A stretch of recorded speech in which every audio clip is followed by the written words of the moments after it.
मेरा नाम महमूद अली है, जो कि मैं अभी काम से थका हुआ आ रहा था। मैं डायरेक्ट घर पे जा रहा था। तो क्या काम करते हैं? मैं स्कूल में जॉब करता हूँ, मैं गार्ड की जॉब करता हूँ। मैं डायरेक्ट 9 बज रहे थे, मैं आ रहा था, अटैक पड़ा। मेरे हाथ में कुछ चीज़ भी नहीं थी। गाड़ी के नीचे बच्चे दिए हुए उन्होंने, वो कहीं मैं गाड़ी के पास से भी नहीं गुजरा। इतना दूर था, तकरीबन 5 से 6 फीट का रास्ता था। वहाँ से मैं गुजरा, घर की बेल बजाई है और पीछे मुड़ के देखा तो पीछे से कुत्ते ने काट लिया। काट के वो ऐसा गया पता ही नहीं चला कुत्ते ने।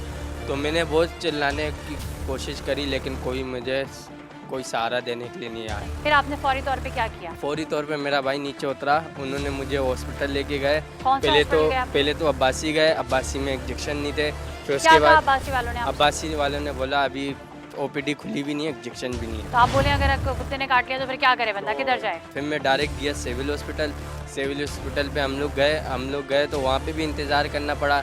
पहले तो कह रहे हैं पर्ची बनाओ, पर्ची बनाने के लिए 10-12 बंदे खड़े हुए। उसके बावजूद भी हमारे को पर्ची देने वाला बोलता है भाई आप हमारे को थोड़े बहुत पैसे दोगे तो आपके पास हाथ के हाथ पर्ची आ जाएगी, वरना तो नहीं आएगी।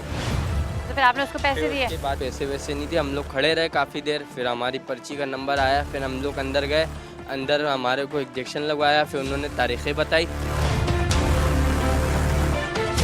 जख्म को वॉश किया? डॉक्टर ने बोला पहले धो के आया। धोने का तरीका बताया क्या? जी साबुन से धोया मैंने। साबुन से धोने के बाद मैं डायरेक्ट गया तो इंजेक्शन लगवाया। तो लगवाने के बाद मुझे कह रहे हैं इसको मसलना नहीं, खड़े हो जाओ। तो जब मैं खड़े होने लगा तो मुझे डायरेक्ट ये बोलते हैं थोड़ा बहुत खर्चा पानी देते हुए चले जाओ।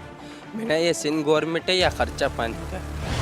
कोर्स कंप्लीट हो गया? जी आज मेरा लास्ट डोज थी, तो आज भी मैं गया हूँ तो उन्होंने डोज लगवाई। तो फिर उसके बावजूद भी कहने लगे कोई खर्चा पानी है। अरे भाई तुम टीके लगवा रहे हो, तुम्हारे को हुकूमत पैसे दे रही है, किस चीज़ के पैसे दे रही है? आज भी मैं 1.5 घंटा खड़ा रहा, इतनी लंबी लाइन थी, तकरीबन 50 लड़कों के बाद मेरा नंबर आया था। तो फिर काहे का इंसाफ, काहे की सरकारी?